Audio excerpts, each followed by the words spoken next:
Hi കൂട്ടുകാരെ, അപ്പോൾ എല്ലാവർക്കും ഗുഡ് മോർണിംഗ്. അപ്പോൾ ഇന്ന് രാവിലെ തന്നെ ഞാനും അമ്മയും കൂടെ മെഡിക്കൽ കോളേജിൽ പോകാം കേട്ടോ. കാരണം ഇന്ന് 2-ാം ശനിയാണല്ലോ, അപ്പോൾ എനിക്ക് കാണിക്കേണ്ട ദിവസമാണ്. അപ്പോൾ ഞാനും അമ്മയും കൂടെ രാവിലെ പിന്നെ നമ്മുടെ അവിടുന്ന് പെരുമാൽപ്പടിയിൽ നിന്ന് നമ്മൾ തിരുവമ്പാടിക്കുള്ള ബസ് കിട്ടിയിട്ടുണ്ട്.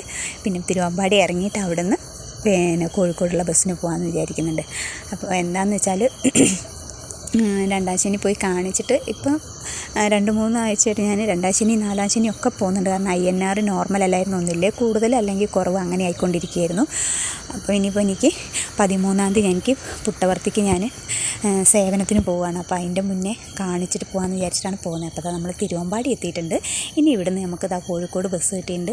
അപ്പോൾ നമ്മൾ ഒരു 7:45 ബസ്സാണിത്. ഇത് മലയമ്മ വഴി പോകുന്ന ബസ്സാണ്. അപ്പോൾ നമ്മൾ അതിന് കയറിയിട്ടുണ്ട് കേട്ടോ. അപ്പോൾ ഇതാ ആ വഴിക്ക് പോകുമ്പോഴുള്ള അതിമനോഹരമായ കാഴ്ചയൊക്കെ നിങ്ങളെ കാണിച്ചു തരാമെന്ന് വിചാരിച്ച് അങ്ങനെ നമ്മൾ ആ കാഴ്ചയൊക്കെ കണ്ട് നമുക്ക് പോവാം. അപ്പോൾ ഇതാ പിന്നെ എന്താണെന്ന് വെച്ചാൽ ഈ റോഡ് പണിയാണ് കേട്ടോ.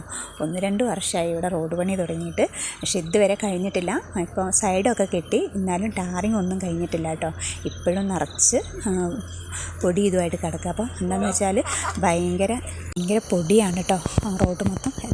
അങ്ങനെ നമ്മൾ പിന്നെ കോളേജിലെത്തിയിട്ടുണ്ട്. കോളേജിലെത്തി ഞങ്ങൾ ചീട്ടൊക്കെ എടുത്ത് എൻ്റെ ബ്ലഡ് ടെസ്റ്റ് ചെയ്യാൻ കൊടുക്കാൻ വേണ്ടി കയറുക കേട്ടോ. അപ്പോൾ നമുക്ക് 1-1.5 മണിക്കൂറാവും ഹോസ്പിറ്റലിൽ തന്നെയുള്ള ലാബിൽ കൊടുത്താൽ. പുറത്തുനിന്നാണെങ്കിൽ നമുക്ക് വേഗം അരമണിക്കൂറും കൊണ്ട് കിട്ടും കേട്ടോ. അപ്പം പുറത്ത് നമുക്ക് ടെസ്റ്റ് ചെയ്യുന്നതിന് 130 രൂപയാണ് INR. ഹോസ്പിറ്റലിലാണെങ്കിൽ 90 രൂപ വരുന്നുള്ളൂ കേട്ടോ. അപ്പം അതുകൊണ്ട് ഞാൻ ഹോസ്പിറ്റലിലാണ് ചെയ്യുന്നത്. അത് നമ്മൾ എല്ലാ മാസവും പോയി ചെയ്യുന്നതല്ലേ. അപ്പോൾ ഞാനിവിടെ തന്നെയാണ് ചെയ്യാറ്. ഇത് വന്നതിന് ശേഷം ഞാൻ ഇവിടെ തന്നെയാണ് ചെയ്യാറ് കേട്ടോ. അല്ലെങ്കിൽ ഞാൻ സ്ഥിരം മമ്മീസിലായിരുന്നു അവിടെ ചെയ്തുകൊണ്ടിരുന്നത്. അപ്പോൾ ഇതാ ബ്ലഡ് എടുക്കുന്നുണ്ട്. ബ്ലഡ് എടുക്കുക എന്ന് പറഞ്ഞാൽ എനിക്ക് ഭയങ്കര പേടിയാണ്. അപ്പോൾ 2 ആഴ്ചയായിട്ട് കഴിഞ്ഞ ആഴ്ച വന്നപ്പോഴും എനിക്ക് നല്ലോണം വേദനിച്ചിരുന്നു.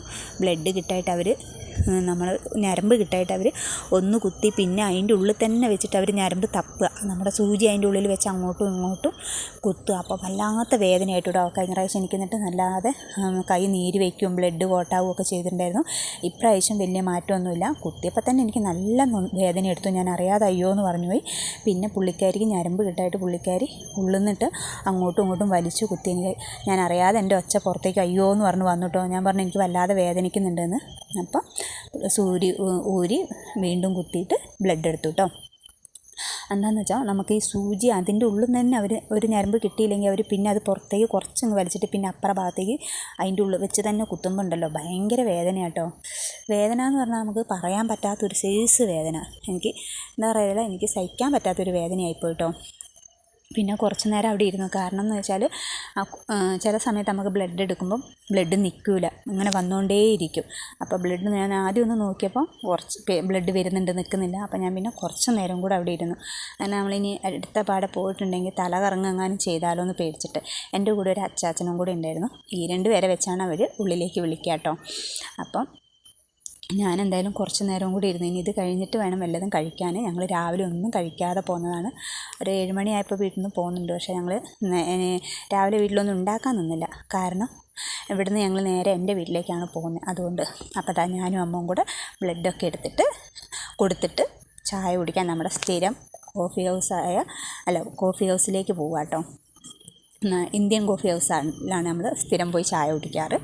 അപ്പോൾ അവിടെ ചെന്ന് നമ്മൾ സ്ഥിരം കഴിക്കുന്ന, ഞാൻ വേറെ ഒന്നും വാങ്ങാറില്ല, ഒന്നിലെ നെയ് റോസ്റ്റ് അല്ലെങ്കിൽ മസാല ദോശ. അപ്പോൾ ഇന്ന് അമ്മൂനും എനിക്കും മസാല ദോശയാണ് ഞങ്ങൾ വാങ്ങിയത്. പിന്നെ ഞങ്ങൾ ചായ കുടിക്കാറില്ല. അവിടുന്ന് ചൂടുവെള്ളവും അതും കഴിച്ച് വന്നപ്പോഴാണ് എൻ്റെ കൂട്ടുകാരി ബിന്ദു ചേച്ചി മോളും വന്നിട്ടുണ്ടായിരുന്നു കാണിക്കാൻ. അപ്പോൾ ഞങ്ങൾ അവരുടെ അടുത്തെത്തി. അത്യാവശ്യം ആൾക്കാരുണ്ട് കേട്ടോ.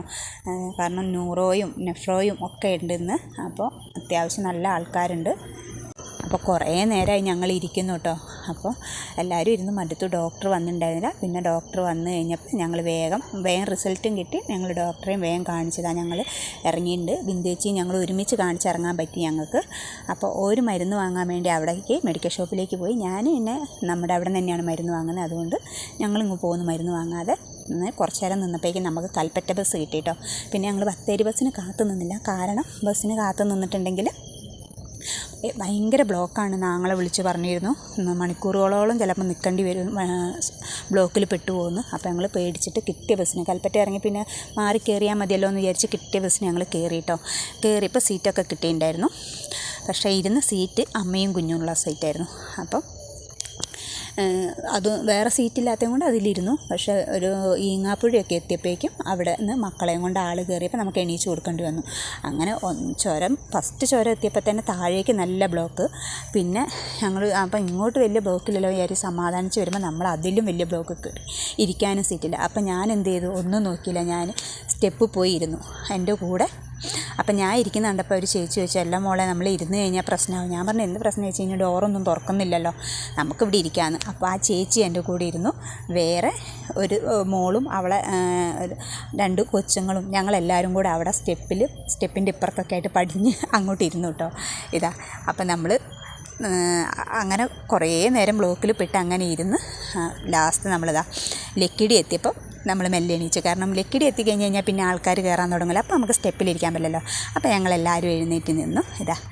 ലക്കിടി കഴിഞ്ഞ് നമ്മൾ ചുണ്ട എത്താനായിട്ടുണ്ട് കേട്ടോ. അപ്പോൾ കണ്ടില്ലേ നമ്മുടെ വയനാട്ടിലേക്ക് എത്തിയപ്പോൾ നമ്മുടെ വയനാടിൻ്റെ മനോഹരത നോക്കിയേ.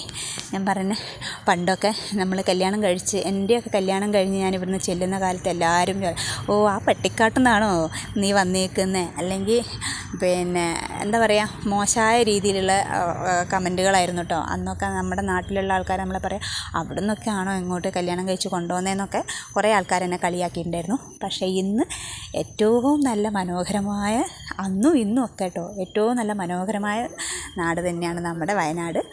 അത് ഇപ്പോൾ എന്ന് പറഞ്ഞറിയിക്കാൻ വയ്യ, അത്രയ്ക്ക് ഭംഗിയുണ്ട്. എൻ്റെ വീട്ടിലേക്ക് എത്താനായിട്ടോ.